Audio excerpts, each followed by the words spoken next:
So, in the session today, we're going to talk about ethical decision making in pressured environments. This is Cambridge Marketing College's fortnightly webinar series, and my name is Neil Wilkins.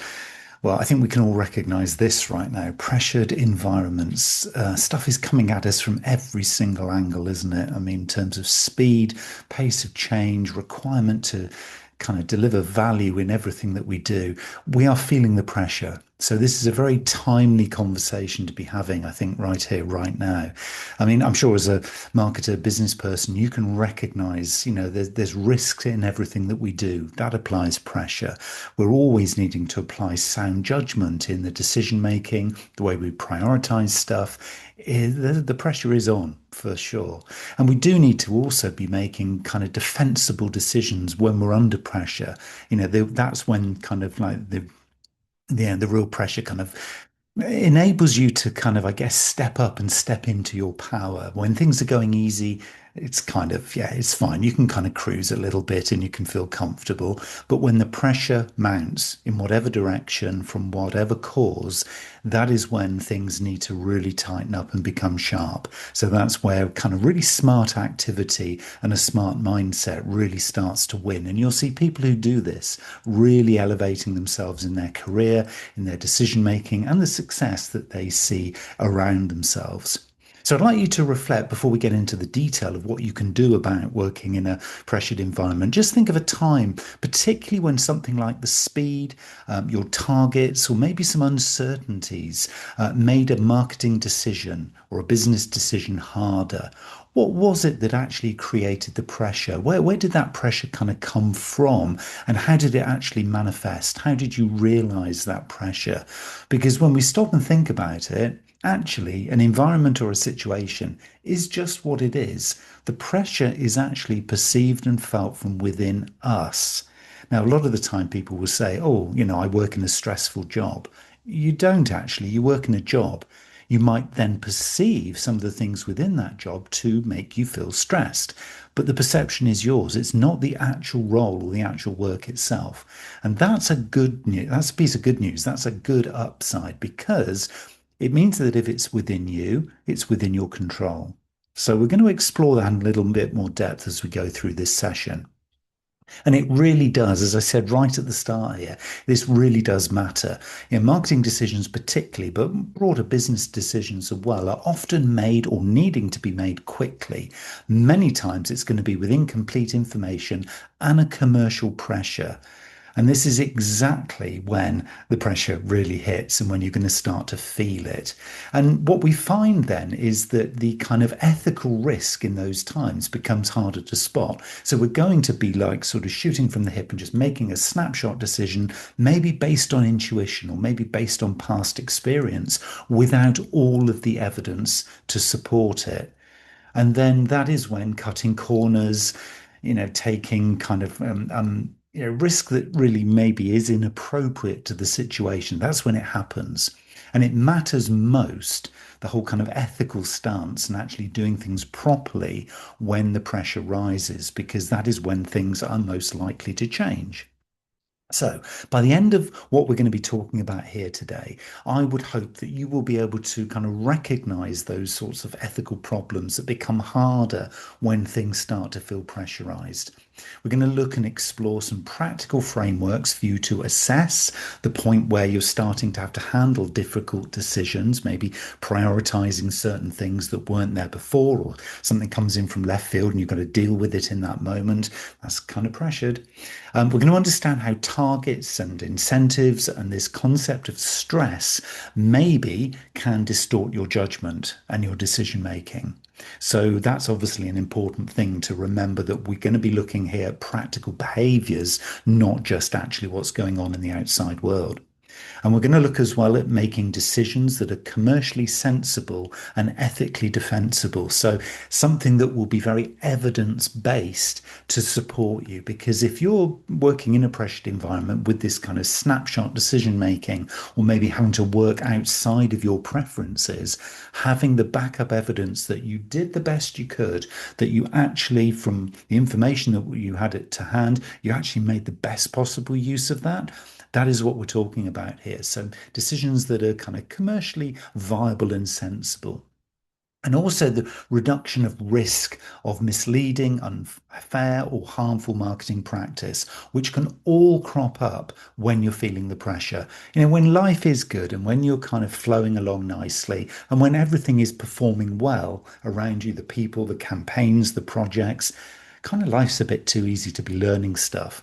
But when the pressure comes on, that's when you start to learn not only about how to deal with it, but also learning about yourself. And that's a nice kind of thing to be thinking about here because a lot of people say, oh, I don't like pressure. I feel fearful of pressure. But actually, it is when the fun really starts to happen if you have the techniques and tools to be able to manage this and manage yourself through it. So there is an upside. It's not for everybody, but we all are going to be facing this from some point in our career, maybe today, maybe tomorrow, maybe in the future. But having this stuff ready to hand is really, really important. So let's just focus in a little bit here on this concept of ethical decision making and actually what it really means. So what we're looking at here when we talk about ethics in decision making, particularly under pressure, what we're talking about is the process of choosing and taking actions that are not only commercially effective, so you're not only getting the job done, but they're also honest, fair, transparent, and responsible to your stakeholders. Okay, so this is actually about making the right decision from your heart, but also from your head. It's about that objective correctness, but also the subjective correctness. So it's making a responsible decision that actually benefits the business, so it gets the work done, but also that you know to be true and right. Okay, this is the key thing. And there's a lot of guidance. The AMA's core ethics and values for marketers include a lot of these kinds of words and phrases. And they're kind of really encouraging us, if not sort of saying, look, this is the way to do what we do. And they're based around honesty, responsibility, fairness, respect, transparency, and this word citizenship. In other words, actually doing what is right for those around us and those we serve. So it isn't just about ticking the box of, yeah, I'm under pressure, right, got that job done, move on to the next one. It is about being considerate and considering everything that's actually happening. And of course, the impact as well of the decisions that you're taking. So there is an underlying responsibility here to be serving others in the correct kind of way, to getting the job done, but also about being kind to yourself at the same time. So it's not easy. Actually, the whole concept of pressure means that this is when you're dialing up your focus and your attention, not just so that you get into the fight or flight response, but so that you can actually say, okay, when I'm turning the dials up, this is when I really lock in and you're going to see the best of me because I'm going to actually work at my peak performance level. That's what we're talking about here. Pressured environments allow you to step up and into your power. They're not designed to crush you. Okay, so it's again, it is about mindset, but it's really important to remember that this is an opportunity to dial it up and be super smart. So if you're ever going to be at top performance, this is when it counts. And we see this in sport, don't we? A lot of the time. The winners in sport are those who can just retain that clarity, retain that kind of ethical focus. They're not going to cheat, they're not going to cut corners, they're going to do best practice, but they are absolutely locked in to what they need to do. And we see it in all other walks of life as well. This is where, and I think the phrase is, when the going gets tough, the tough get going. Doesn't mean tough as in hard. It means tough as in totally focused, totally on it, and really, really smart. So working to peak performance. And the trouble is, if you don't do this, obviously, then the flip side happens and pressure can change your judgment. So, ethical failure, as it's called, is not always caused by you being bad. It's not about, oh, you didn't do it well or you didn't do it right. But it is about making bad choices. It is about not stepping into this power or this energy that I'm talking about. And really, it's actually about kind of just lowering your standards and saying, okay, well, I'm not really going to bother because I'm just too pressured, or oh, I'm just going to kind of cut the corner, or maybe I do half of what I could have done. And it's just almost being subservient to that moment that enables you to step into your power. So the key point here is that under pressure, the issue is often not somebody's trying to be a bad person, but it's just that the judgment or the decision making or the capacity feels like it's narrowed. And that's not what we need in this times. What we need is clear sight. We need sort of, good energy coming through, and we need to be able to kind of pause, reflect, and make good decisions. This isn't about just, as I said earlier, powering through. So again, it is very much around mindset. And I think that's kind of one of the core kind of features that's coming through already here is this idea that you've got choice. You can decide how you react to a stressful situation because remembering the stress can only be perceived inside you. The situation is just what it is. So there is choice. There is an ability here for you to take accountability and control and be responsible and just say, okay, now is my moment. This is when it's not going to change my judgment. I'm going to take a pause for breath and I'm going to work on this. I'm going to make it happen. And it isn't about thinking, oh, the clock's ticking, or oh, somebody's looking over my shoulder, or oh, I've just got too much on. It's about saying, this is what I'm presented with. Now, how am I going to deal with this? Taking the choice, taking the accountability. And there are many, many theories.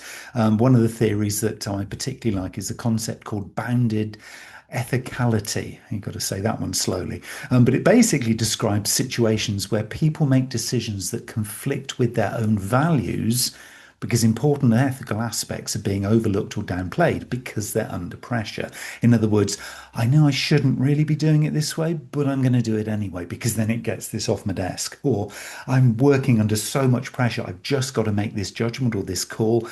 I know it doesn't feel quite right inside and it's going against what I believe, but I'm going to do it to save myself. Now, just think about how that sounds. It really doesn't sound a very attractive way of dealing with stuff, does it? So, this bounded ethicality idea says that, if you are sort of facing aggressive lead targets or selective presentation of evidence or misleading urgency tactics or poor disclosure or convenient omissions of downsides or all of these kind of things that could crop up and you sort of thinking, oh, this isn't actually what I signed up for, this isn't really great. It means that actually you're facing an issue here where you're most likely to miss the ethical issues that are valuable and important to you because you're focusing on just delivering, just getting out of the hole, really, in many, many ways. And so this is something that will likely present itself. It doesn't mean it's a bad thing. It doesn't mean, oh, all is now lost. What it actually means is you've got a chance here to kind of think, this is what we were talking about when we were talking about ethical decision making when I'm under pressure. Oh, now I'm feeling the pressure. Right. Okay, so now is the time to switch on. I can remember that thing that sort of said, I've got this choice of falling into the hole, or I can actually try and ride this. I can try and use some of the techniques to kind of, yeah, just kind of get myself through it, but in the right kind of way. So not getting it through it despite things, but getting through it in a way that enables you to think, okay, I learned how to deal with that, or how to pace, or how to prioritize, or how to get others on board too. So it gave me choices rather than just being, as I said earlier, subservient to it. Because what we're trying not to do here is see this concept of ethical fading show up because it shows that the ethical dimension, if you like, of a decision can disappear from view when you're focused too narrowly on just getting through something. So if you're focusing on commercial goals or some legalities or a technicality of what you're doing, or maybe just operationally, you just haven't got the resource or the time to deliver something. This idea of ethical fading shows that the bigger those issues and challenges are, the quicker you are going to fade in terms of actually doing the right thing because you're just going to try and deal with it and get through this kind of challenge. So, an example would be a team discusses a conversion uplift, say, click through rate and campaign timing, but never pauses to ask whether the message is fair, manipulative, or materially misleading. In other words, we're just going to put this campaign out because we know it's going to get some results that we need. So we can say, hey, look, we delivered on our marketing promises here to the business. But actually, we know we weren't on brand. We know we went outside of our guidelines. We were a little bit naughty doing this. And the whole idea of ethical fading was that the kind of the pressures of delivering the numbers overshone the whole ethical or brand position that you have. So if ethics isn't named as part of the campaign, in other words, there's a kind of a cross check. When you're under pressure, it's often going to be just left alone or just not seen. And so this thing is going to be hiding in plain sight, and that's not good news. So when I talk about cutting corners, that is about just, oh, yeah, the brand guidelines. That's great when we're planning something when we've got time, but I just need to get this thing out the door, or I need to schedule this post in, but actually I'm not really thinking about when it's going to land. I'm just going to do it anyway. This is about, it's not being slack, it's not being lazy, it's just being pulled too much in a direction that's not serving your ethical decision making. And it can have obviously profound impact, not in a good way, if you start to do that. And these goals that I'm talking about, these kind of challenges, this lack of resource I just mentioned there, having these kind of commercial targets, which, you don't necessarily buy into because you just think, oh, honestly, you're giving me all this work to do. And now I've got this extra thing to do. And you're just trying to sort of, take enough breaths to be able to survive in this situation. These extreme goals, they can distort behavior. Again, there's a lot of research behind this, and some Harvard research, which was done quite recently, was really warning that poorly disguised or poorly designed rather, targets can create harmful side effects and they can impair our judgment. They can really distort how we are going to be prioritizing the work that we do. An excessive focus on ends over means will really not give a good outcome. So you might find that you hit a short-term sales target, but the impact on the business of your brand profile to the outside world could be really significantly impacted, not in a good way. The way that your customers feel about what you're doing can be really, really skewed. So you spent all this time building this lovely, lovely kind of personality in your brand, and then you go and ruin it because the goals were too hard that you were set, and you were told to deliver this campaign, or you were told to do something, and you didn't check in with the whole ethical position of it. So think about it. In your business right now and in your marketing, which targets do you believe could unintentionally be pushing you or others towards making bad decisions, or towards cutting corners, or towards distortion of behavior, the right kind of ethical, responsible behavior? In other words, are you being pushed too far in the wrong direction? Do you have a process, even if that is happening, of being able to adjust and come back with, okay, you've given me this stuff to do, but it doesn't actually fit with what we previously agreed we were doing, or it's actually taking us a little bit beyond what is actually physically capable. So how can we sort of talk about this? How can we put a process in place that means if you're asking me to do all of this stuff, actually this other stuff's going to fall off the bottom, and are you happy with that? And so starting the dialogue early in that process can often help you and your line manager and others in your team, your agency, whoever you happen to be working within this, to actually understand the impact of these goals. Because if they are not challenged, they're going to cause problems, not just for you and the pain you're going to feel in the moment, but also for the business and for the marketing and for the customers potentially a little bit further downstream. So it really is important stuff. And what we need to do as we're starting to build this process is really start to put into place some of these really kind of useful model. James Rest's model is really useful in this one. It's called the 4-component model because it enables you, if you have to challenge something, and if you're kind of feeling, look, I'm just under just too much pressure here to be able to kind of deliver at the value I normally do, you can start to put this 4-component model into play and stay and say, do I recognize there's an ethical issue here? That's moral sensitivity. Is it the right thing to be doing? That's moral judgment. Will I prioritize the ethical option over what I'm being tasked with doing? That's moral motivation. And also, will I follow through with this thing I'm being set under pressure? That's moral character. And it's a model actually that's really widely used in ethics and education more generally, and definitely within good, responsible marketing decision making, because it says, I'm going to start making decisions now to almost ease the pressure on me because I know then I'll be doing the right thing at the right time, but also at the same time trying to balance the commercial pressures that are being put on me. So it gives you that kind of sense of beginning to take control, but it's the right kind of control. So if you can imagine then that your line manager comes to you with something really, really, big and unwieldy, and it isn't really serving what you know to be the right way forward, It's not about saying no. It's about challenging the no in the moment with the right kinds of questioning back. So you're not saying, no, I'm not going to do it. What you're saying is, I would just want to question this and kind of dig a little bit deeper before we take any action here because of, and it's then these four components. And often, and I do find this actually with clients, particularly who I'm working with, often they didn't realize that what they're posing as a question or a challenge or a task or an activity is actually not going to help them in the future. So what they think is, oh, I just need to get this off my desk and oh, I'll give it to Neil and we'll see kind of what Neil can deal with this. Often, if that's pushed back with the right kind of questioning, then actually it doesn't ever come back because it probably wasn't the right chain of action or the right chain of thought in the first place. So it's a really kind of powerful exercise to do, thinking about, can I ease the pressure? Can I do this ethically and in a really good, responsible colleague kind of way? But it's actually about asking and questioning the right things before they become a stress point or before they become over pressurized in the team that you're actually working in. So, how could we apply this specifically in marketing?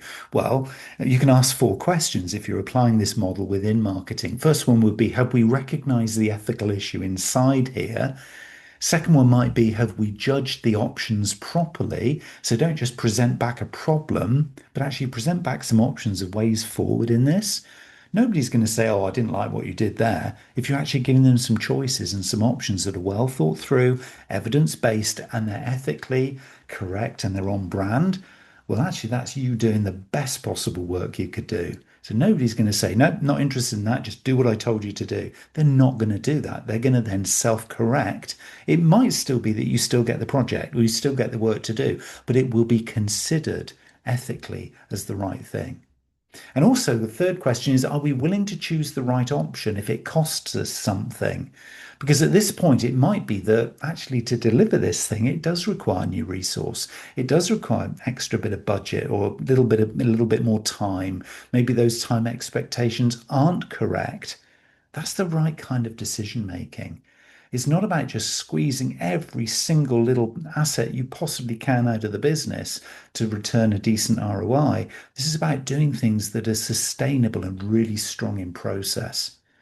And the fourth question as well is, do we have the courage and process discipline to act on what we're challenging or what we're saying? Because again, this comes back to this whole idea of defensible decisions under pressure. Do we have the evidence that said, look, with everything that was presented to us, we chose the best we could in that moment?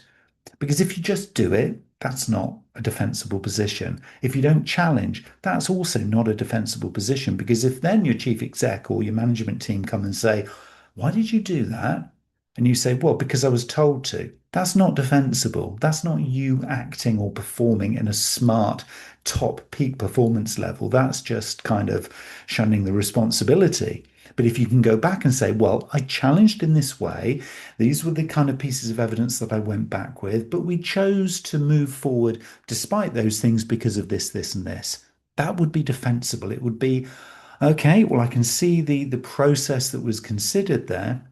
So what you did is you took a good ethical decision, and it was more than just the rules that were set. So we saw then there was good attention, there was intention, and there was follow through. And in the end, it might have been the wrong answer, but it's almost at that point that it doesn't matter because you were doing it diligently, you were doing it with the information presented, the evidence that made it defensible, and so you had a tangible argument to go back with. We did the best we could with what we had. And really, nobody could challenge that, could they? If you think about it, if you've done the best you could with the information and resources to hand, well, that is the best you could. So you can't feel guilty, oh, well, what if, or oh, if only, because you didn't know those things. You did the best with what you had. So there is something really kind of quite nice here in terms of a good practice way of working that enables us then to be delivering value to whatever stakeholder. I've mentioned the board or the chief exec or MD. I've mentioned obviously a line manager. I've mentioned clients if you're working with clients. This is kind of bringing here stakeholder theory into the mix as well. So not only are we making the best of what we're doing, making the best possible ethical decisions with what we've got to hand, so our position is defensible. Remember, that's key. But actually, what we're doing is we're making decisions that are going to be affecting our stakeholders. So customers, agencies, resellers, wholesalers, whoever those might happen to be, but also further upstream in the organization. So what we're trying to do here is make sure that all of those kind of connections are also being served. So this does require you to pause. You can't just do what we're talking about here in that moment. But can you start to see the value of not just taking a task or an action that puts pressure on you and saying, okay, I'm just going to power on through and do it without thinking about it? What this does, it enables you to see if there are any gaps in the armor, or if there are any things that you could challenge, or if there are other evidence or preferences that you know that might actually produce a better solution. And by adding in stakeholder perspectives and just short, it doesn't have to take a huge amount of time, but just quickly thinking, okay, what would they do? How would they react? How are they going to be impacted? What are they going to say to me afterwards? Then you're starting to build not only a defensible position, not only some evidence to then challenge back to ease the pressure of making the wrong decision, but you're taking into account the future impact, ethically, of course, for your stakeholders who you're serving. So it enables you to think here, and particularly if you're looking at obviously the commercial, the commercial pressure's high, and then you're looking at the stakeholders that are going to be most impacted by that commercial pressure that you're facing. Then you're starting to build this, just by doing it this way, you're starting to build those priorities into the mix of what you're talking about. So it begins to feel, I think, when you start to look at it like this, a lot more accountable, but a lot more achievable, because suddenly you've taken the pressure, you've taken that pressure and you started to kind of let it ease. You've started to kind of, almost pause a little bit, take breath, commercial breath or physical breath, both obviously do apply here. And you're starting to then think of, okay, I've got this. I'm already starting to work at a higher level here because, okay, yesterday was easy, I was cruising, but today, feeling the pressure, but okay, I'm starting to apply some stuff that can really begin to help me make some really practical decisions. And of course, there are practical decision-making frameworks that will add this little kind of ethical piece, this kind of stakeholder-friendly piece in as well. So if you can recognize the ethical issue, if you can get the facts, that's including resources, that's including the time that you've got available, that's including any budget implications, it's including, what is the brief of what I'm being set here. If you can then evaluate your alternative actions, as we've been discussing here, and then make and test a decision. Now, you're probably at this stage not going to want to make that decision in isolation. So we're going to bring into the mix at this point collaboration. And that probably is with whoever is your direct report upwards. And if you have direct reports downwards, you want to bring them into play as well. And this isn't about sharing the risk. Ultimately, the outcome is possibly going to rely on you. So you own this risk and you're going to take the accountability for it. But the decision making at the next level down, I would always suggest if you can do collaboration, do collaboration. That's not you passing the risk profile onto somebody else.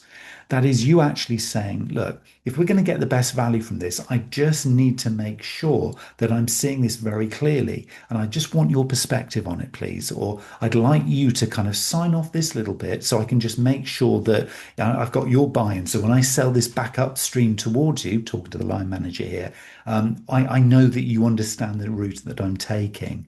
So it's almost like creating little contracts here. So this kind of framework for decision making enables you to be acting and reflecting on whatever the outcome is based on some decisions that you've taken in collaboration, but owning the actions that then were directly related to that decision, and then being able to report back this whole thing of like, we did the best with what we had in the time available with the resources that we had to hand. And this is the outcome. Now, rightly or wrongly, and it's probably not going to be an absolute black or white, right or wrong. It's going to be on a spectrum. It was maybe 85% successful or even 35% successful. It doesn't really matter. It's the process that you did and the way that you reflected on it and the way that you behaved in an ethical, responsible way that's the key here. Because you could only work with the information that you had to hand. You could only make the decisions based on what you knew in that moment. And of course, you might find that further information becomes available as you start to roll whatever it is, a project or a campaign out. And then, of course, then you can adjust as you go.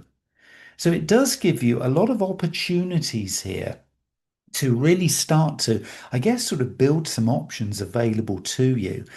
Because, you could just do the very first thing. You could power on through and think, if I can survive this, I can get to the weekend and I can just breathe again. Or, okay, I've got to stay late tonight in my work or up my screen because, we're facing this really tight deadline. Or you could decide, actually, I'm now going to actually put that option, because it's always going to be there, that option, alongside some other options. And I'm going to look at this kind of decision making process through several lenses. So I'm going to look at it through the lens of consequences. Who may be helped or harmed by this decision? I'm going to look at it through the lens of rights. Are we respecting people in this mix, our stakeholders, fairly and honestly? Maybe I'll look at it through other lenses as well, justice, common good, or virtue. This helps you to kind of move and kind of widen your judgment beyond the just pure, will this work? Will I be able to tick the box at the end and say, yeah, I got the outcome? And it gives you the chance to see, not only did I get the outcome, but was the outcome achieved in the best possible route through the best possible journey? Because again, I'll just remind you that we're talking here about process. So if I can, as part of this thing, be logging things as I go, just making little notes of, oh, that felt painful, or oh, actually that worked well, or oh, I brought that little theory into play, or oh, I talked to that person at this point in the journey, then I can start to then, when I review my project or my campaign, I can start to then see the impacts of my decision making, both through different lenses, but also then actually how they played out further downstream in this project or campaign. So it gives me this opportunity to not only, as I mentioned earlier, dial up the process, but also be doing it where you are actually physically, as a human being, really locked into how that process is rolling out as you go. Because this is where this true learning, this real understanding of what's going on happens. Can't happen, as you can probably feel already, it can't really happen when everything's going well, because you're never going to be switched on or dialed in at the level that you are here right now.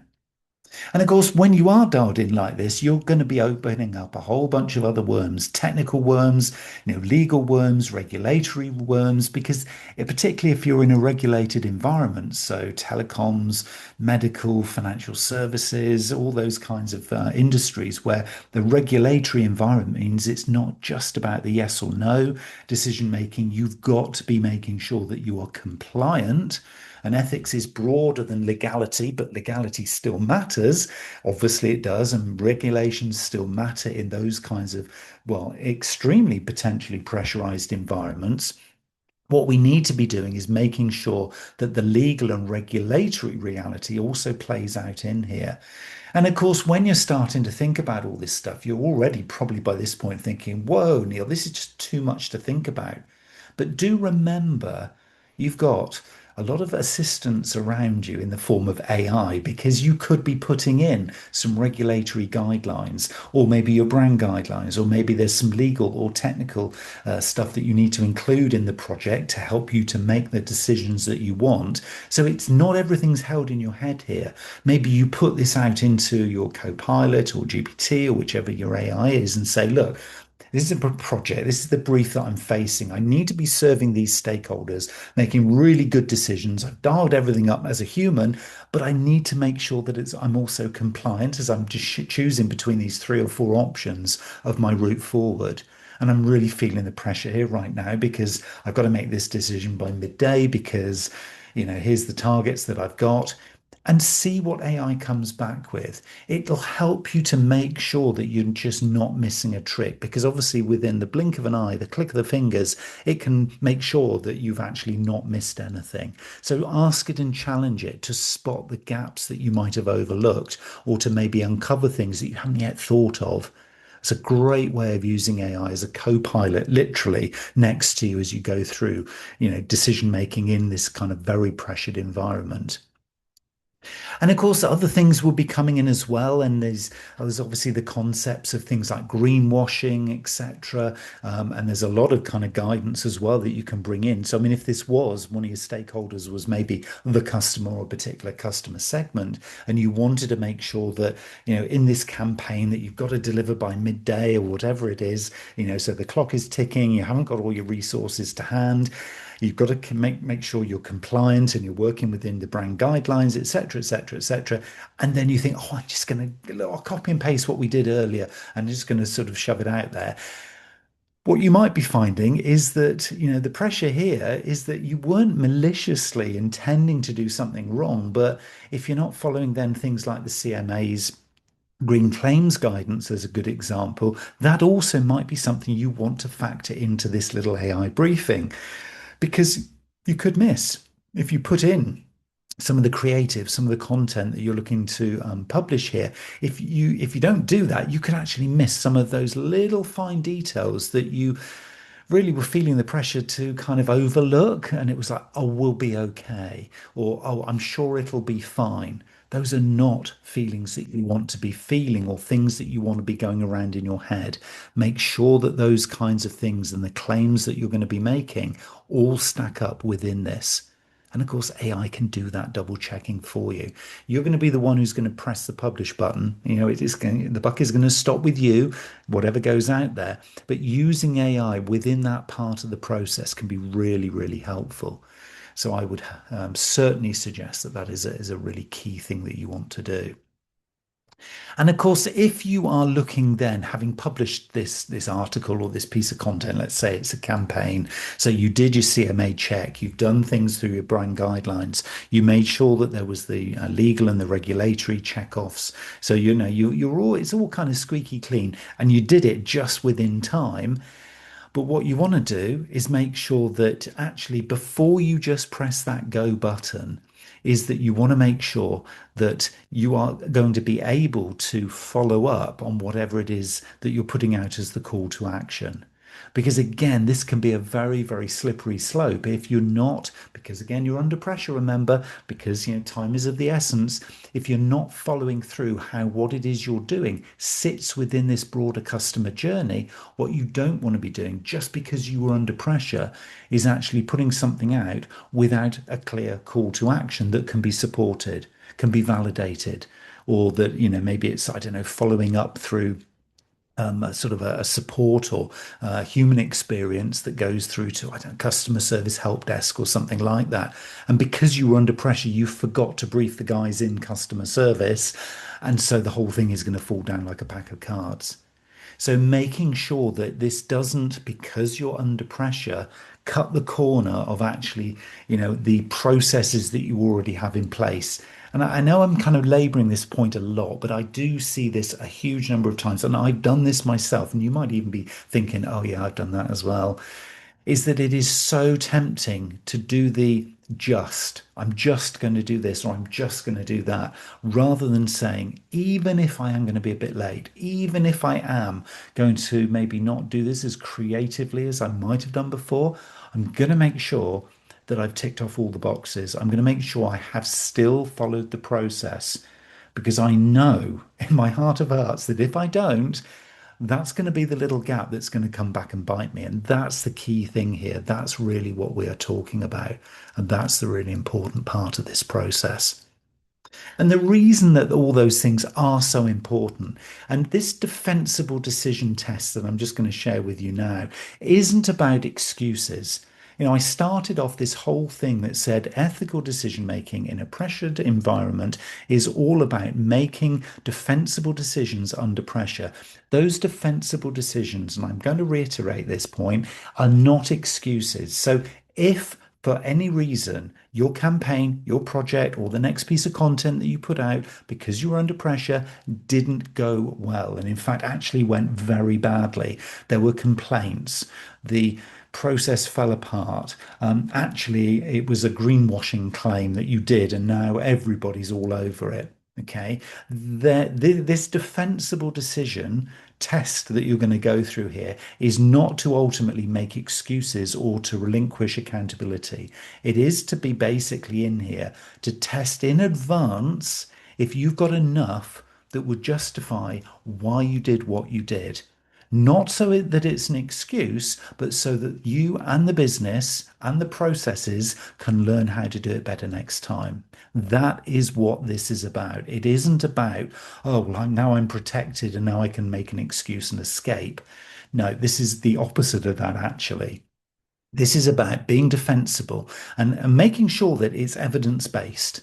Okay, so your decision making in this process under pressure was evidence based, that it was clear and non misleading. You did your best in terms of clarity and transparency, that it was fair to stakeholders. And that's why I'm saying just making that mental note and logging it down. Who can I speak to? Who can I collaborate with? So you did your best to involve the right kinds of others, that it was consistent with professional values, not just those values of the business, but yours too. So you could stand up in a management meeting or even worst case in a court of law and actually say, this was in line with my professional values. Now, you could be right or wrong, and everybody's going to have their own opinion on that. But if you're consistent with your own professional values, you're going to be able to sleep at night because you know that you did your best. And that's all anybody or any business can ask for.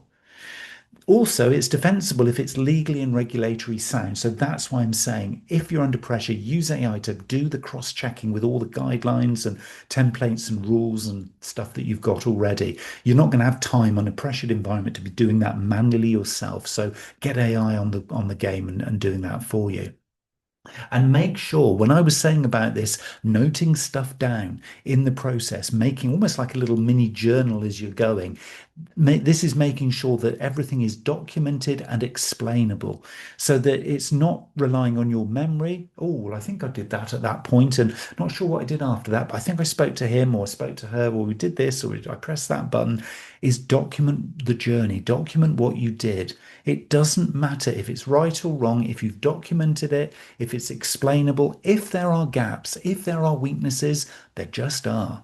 Okay, you can solve those next time. You know, the sun is going to come up tomorrow and we're still going to have another day tomorrow to make this better. Remember that phrase, continuous improvement.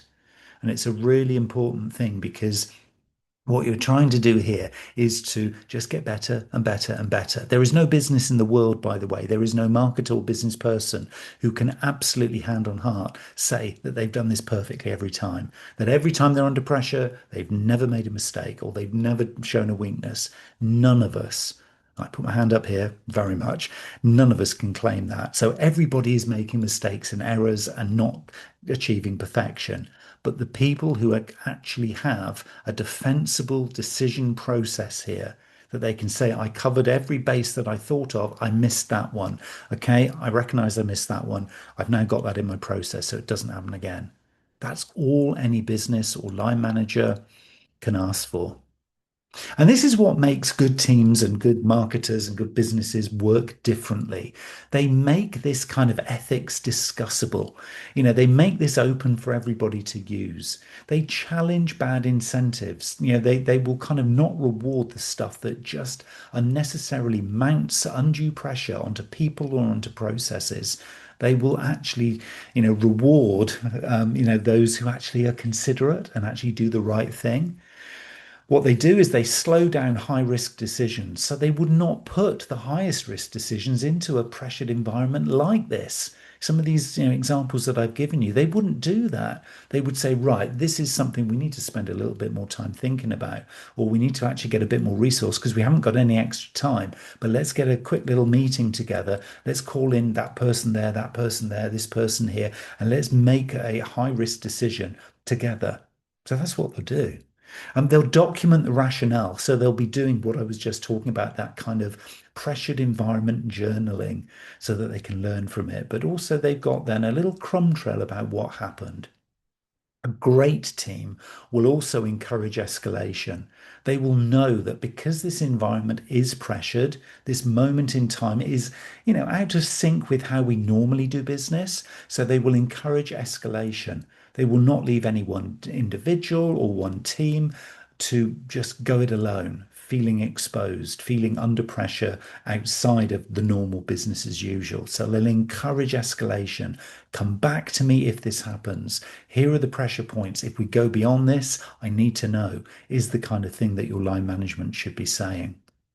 A great team will also separate commercial pressure from factual evidence. So this comes back full circle round to this kind of evidence-based decision making. They won't be just going on a whim and adding pressure unnecessarily just because, well, somebody in senior management said, this is a good idea, right, get it done. That's business of old. That's so amateur. It's well, shameful, really, isn't it? When you think about what we've discussed here of the options of doing it right, doing it responsibly, doing it ethically, that doesn't fit in any of this. So that is worth challenging if that ever happens. And it matters. All this stuff really matters because ethical decision making systems and trust and this responsible kind of approach to business is precisely there because good intentions are not enough under pressure. We need more. We need strong process. We need confident people who are given and enabled to be able to challenge in the correct kind of way, not to say no, but to say, we need to kind of consider this differently. We need to prioritize. This is the way of good teams, not even good teams, great teams working. And of course, the competitive advantage that you get versus competitor down the street who isn't doing it this way is going to be huge because this in itself, just as an approach to business and definitely an approach to marketing, enables you to kind of let this drift out into the marketplace through the way that you communicate. Because brands get picked up by customers who actually resonate with them. And wouldn't it be great if you could resonate like this in a responsible, ethical way with people who actually value that on the other side? Because imagine the lifelong relationship you could get with customers who actually value this kind of stuff, because that is how they behave and operate too. And aren't they the kind of customers you like? That's really where the great teams become world-class teams because they recognize that bridge. You start to attract like-minded customers when you behave like this.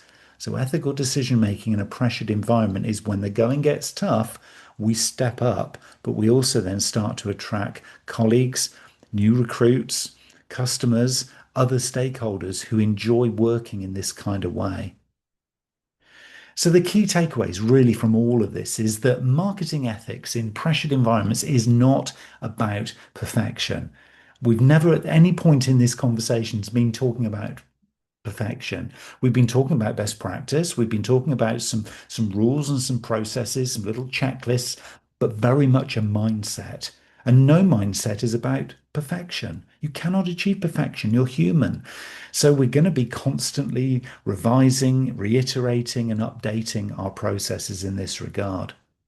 And Harvard Business Review summarizes this whole issue really neatly. Good people often let bad things happen. And that's not to say they go consciously seeking the bad stuff, but knowing that in a pressured environment, it is likely that some things are going to go wrong. Some things might go badly wrong. But actually recognizing the risk early, widening the judgment, pausing for breath, having the right, not fearful, but very curious mindset in those moments gives you a chance to make choices that you can defend commercially, professionally, and morally. So the strongest marketers are not those who never face pressure, not those who can prove in their portfolios or their CVs that they've always seen a growth curve that's going upwards, or always the most perfectly creative campaigns, etc., etc. They are going to be the ones who can honestly say that evidence-led and accountability performance, when pressure's highest, was the way that they performed at their best.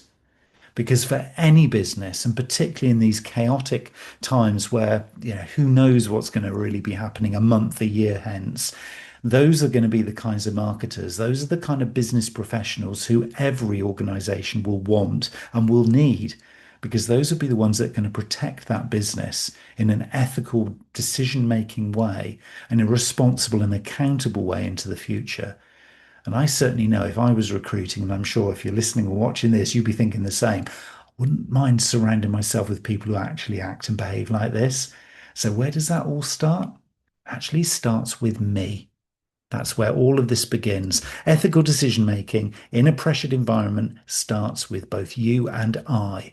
Because if we can start to embrace this sort of mindset for continuous improvement, for not accepting that imperfection is a bad thing, for actually working to a routine and a process that is continually improved and actually challenging back when things get really tough, whether actually the priorities that we're dealing with are actually still the right priorities. So it's not about saying no, it's about challenging and saying yes, but because those are going to be the people, the marketers, the decision makers in the future, hopefully like you and I, and we're on this journey now, having uncovered all of these opportunities that are going to be the successful ones in the future. So that, I hope you enjoyed, is ethical decision making in pressured environments.